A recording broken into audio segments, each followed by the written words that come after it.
A'udzubillahi minasyaitonirrajim. Bismillahirrahmanirrahim. Assalamualaikum warahmatullahi wabarakatuh.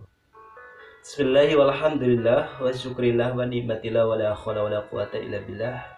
Shalatu wassalamu ala rasulillah sayyidina Muhammadin bin Abdillah wa ala alihi wa man wala. Puji syukur kepada Allah Subhanahu wa taala yang mana telah memberikan junjuran nikmat kepada kita semua, yaitu nikmat kesehatan, nikmat panjang umur, dan nikmat iman dan Islam. Yang mudah-mudahan selalu tercurah limpah kepada kita semua. Salawat serta salam mudah-mudahan tercurah limpah ke alam Kanjeng Nabi besar Muhammad sallallahu alaihi wasallam, pada keluarganya, para sahabatnya, dan mudah-mudahan kepada kita semua selaku umat hingga anak-anakku sekalian yang Bapak banggakan dan Bapak cintai. Izinkan Bapak pagi hari ini akan menyampaikan tentang tausiah agama yang mengambil tema yaitu tentang akhlak terpuji. Anak-anakku sekalian yang Bapak banggakan dan Bapak cintai, akhlak itu adalah salah satu perilaku, tingkah laku, tabiat. Di dalam bahasa Arab, akhlak itu dikenal dengan khuluq. Khuluq itu adalah perangai tabiat. Sedangkan akhlak terpuji adalah akhlak yang baik. Akhlak yang baik ini adalah akhlak yang dicontohkan oleh Nabi kita, Nabi besar Muhammad sallallahu alaihi wasallam. Akhlak ini tergolong menjadi ada dua, ada akhlak terpuji, ada akhlak tercela. Atau dalam bahasa Arabnya yaitu ada akhlakul mahmudah dan akhlakul karihah, majmumah, dan akhlak yang tercela. Anak-anak sekalian yang Bapak banggakan dan Bapak cintai, sedikit Bapak mengupas tentang hadis Rasulullah SAW yang diriwayatkan oleh Imam Tabrani. Pada diri manusia itu ada segumpal daging. Apabila baik, maka amalnya akan baik, dan apabila daging itu akan buruk, maka amalnya akan buruk. Itu adalah hati kita. Apa kaitannya hati dengan akhlak? Semua tingkah laku, perilaku, perbuatan manusia itu diawali dengan hati. Makanya kalau hatinya baik, maka insya Allah perilaku dan tingkah lakunya akan baik. Tetapi apabila hati kita yang buruk, maka tingkah laku dan perilaku kita akan buruk. Itulah namanya hati. Bagaimana dengan akhlak terpuji atau akhlak yang kita harus lakukan? Sejarah mencatat bahwa Allah Subhanahu wa taala mengutus nabi kita, Nabi besar Muhammad sallallahu alaihi wasallam. Yang pertama tujuannya adalah bukan untuk melaksanakan sholat, tetapi tujuan nabi besar kita, Nabi besar Muhammad sallallahu alaihi wasallam, diutus oleh Allah Subhanahu wa taala adalah untuk menyempurnakan akhlak. Inilah penting kenapa akhlak itu adalah salah satu ilmu yang harus disegerakan atau diutamakan. Karena Nabi kita itu diutus adalah, yang pertama itu adalah untuk menyempurnakan akhlak manusia. Karena pada masa beliau, akhlak manusia ini tidak jauh dengan akhlak binatang. Banyak sekali kaum jahiliyah, perbuatan-perbuatan yang tidak disenangi oleh Allah Subhanahu wa taala dilakukan oleh kaum beriman. Makanya anak Allah mengutus Nabi Muhammad adalah untuk menyempurnakan akhlak. Bagaimana cara menyempurnakan akhlak? Salah satunya dengan cara yaitu menjadi contoh yang baik. Di dalam Quran surat Al-Ahzab ayat 21 dijelaskan firman Allah Subhanahu wa taala. A'udzu billahi minasyaitonir rajim. Bismillahirrahmanirrahim. Laqad kana lakum fi Rasulillahi uswatun hasanah liman kana yarjullaha wal yawmal akhir wa dzakarallaha katsiran. Di ayat tersebut dijelaskan bahwa sesungguhnya telah ada pada diri Rasulullah sallallahu alaihi wasallam itu suri tauladan yang baik bagimu, bagi orang yang mengharap rahmat Allah dan kedatangan hari kiamat, dan yang banyak mengingat Allah Subhanahu wa taala. Anak-anakku sekalian yang Bapak banggakan dan Bapak cintai, bagaimana dengan akhlak? Kita tidak usah mencontoh jauh-jauh. Kita contoh Nabi kita, Nabi besar Muhammad sallallahu alaihi wasallam. Karena di dalam diri Muhammad itu adalah suri tauladan yang baik. Akhlak Nabi Muhammad itu bersumber dari Al-Quran dan Sunnah. Itu adalah hal yang kita contoh. Semua perkataan, ucapan, tingkah laku, perbuatan yang dilakukan oleh Nabi besar Muhammad SAW adalah bersumber dari Al-Quranul Karim, dari firman Allah Subhanahu Wa Taala. Yang dia lakukan adalah sunnah. Kaum muslimin rahimakumullah, anak-anakku yang bapak yang bapak cinta. Bagaimana kita untuk menjadi mempunyai akhlak yang terpuji? Adalah salah satu mencontoh akhlak kita, Nabi besar Muhammad SAW. Nabi kita itu adalah Nabi yang agung, Nabi yang mulia, yang dimuliakan oleh Yang Maha Mulia, Nabi yang agung yang diagungkan oleh Yang Maha Agung. Dan Nabi akhir zaman, itu Nabi besar Muhammad SAW. Beliau itu adalah suri tauladan yang baik buat kita. Kalau kita pengen mengharapkan rahmat Allah Subhanahu Wa Taala, kita contoh akhlak Nabi Muhammad. Bagaimana akhlak Nabi Muhammad?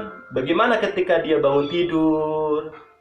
Bagaimana dia mau berangkat berpergian? Bagaimana dia untuk mengajar? Bagaimana dia berdagang? Bagaimana dia menggembala? Bagaimana dia berceramah, tabligh dan sebagainya? Dan bagaimana ketika dia mau tidur lagi? Semua kehidupan Nabi kita, Nabi besar Muhammad SAW, itu adalah contoh yang baik buat kita semua. Anak-anak sekalian yang Bapak banggakan dan Bapak cinta. Contoh tidak jauh-jauh.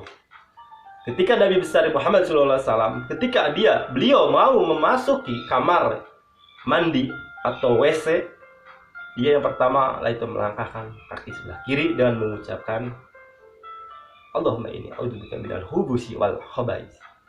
Itu adalah salah satu doa ketika kita masuk kamar mandi. Bagaimana tata cara dia? Bagaimana ketika dia bertemu dengan sahabat?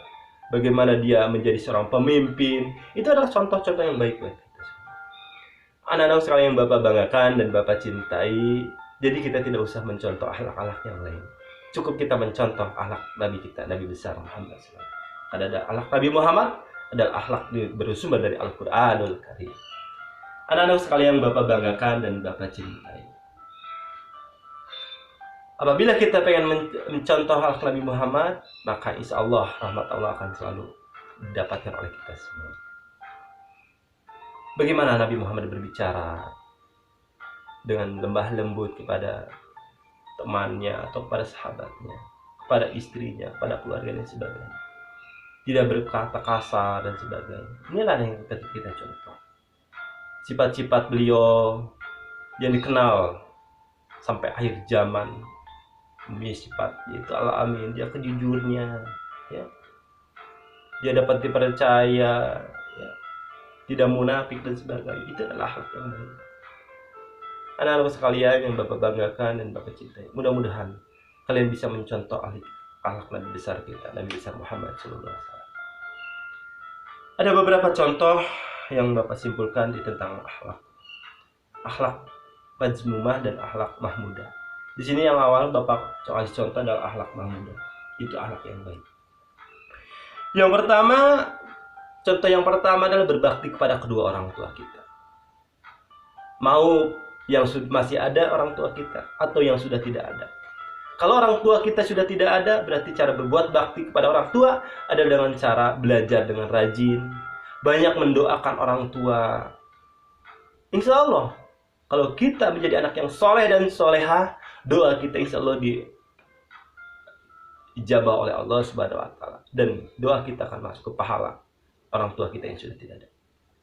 Apabila orang tua kita masih ada, jagalah dengan baik, rawat dia, karena orang tua itu adalah salah satunya surga kita, ladang ibadah kita.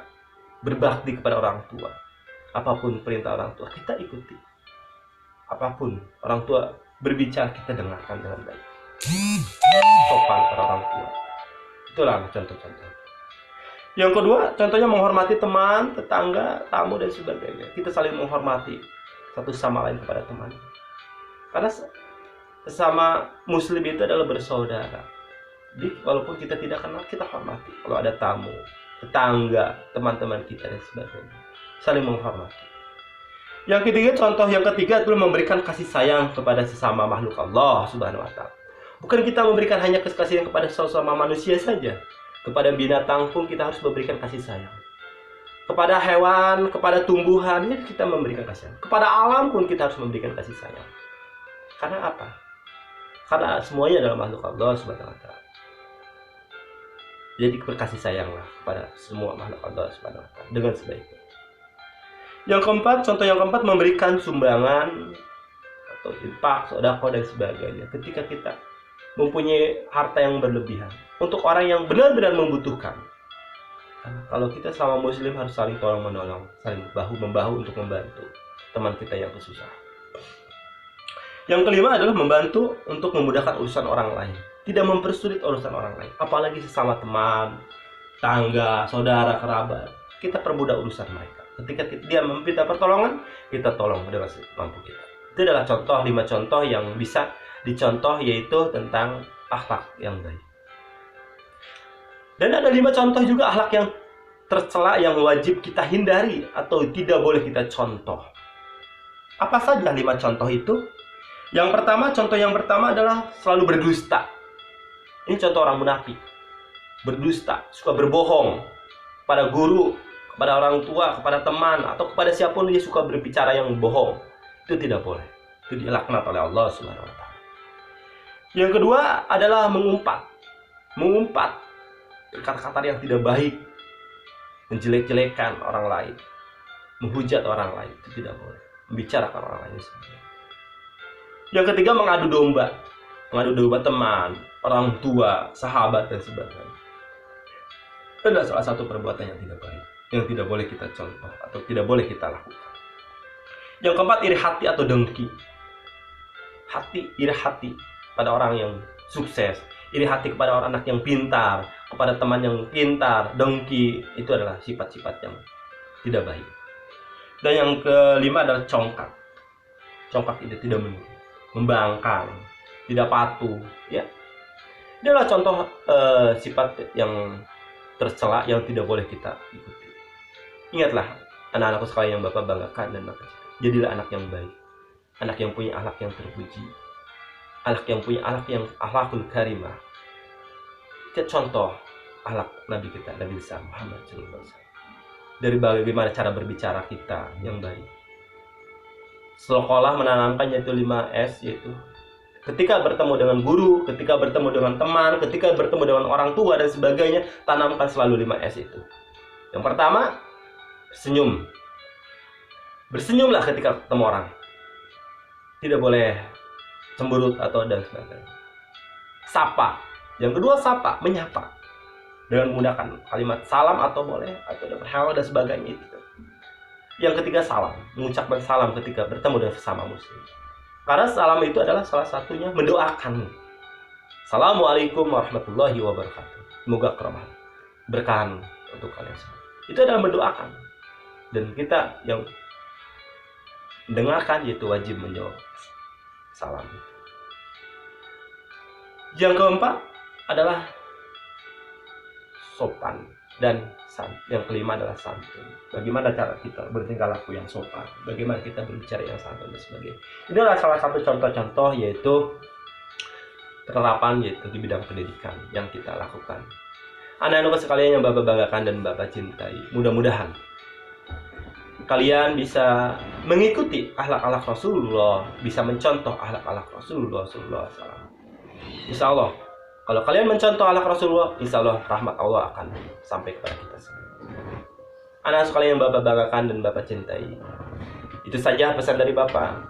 Yang pertama, selalu stay di rumah. Jangan keluar rumah ketika tidak berkepentingan. Selalu terapkan pola hidup sehat dan pola hidup bersih di lingkungan kalian saja. Anak-anak sekalian yang Bapak banggakan dan Bapak cintai, izinkan Bapak untuk menyampaikan materi ini. Mudah-mudahan kalian bisa menerima dengan baik dan mudah-mudahan kalian bisa mengambil hikmah dari materi ini. Itu saja yang Bapak sampaikan. Kurang lebihan mohon maaf. Bapak akhiri. Wabillahi taufiq wal hidayah. Assalamualaikum warahmatullahi wabarakatuh. Selamat menjalankan ibadah-ibadah yang bisa kalian lakukan di rumah masing-masing. Selalu taat kepada kedua orang tua. Assalamualaikum.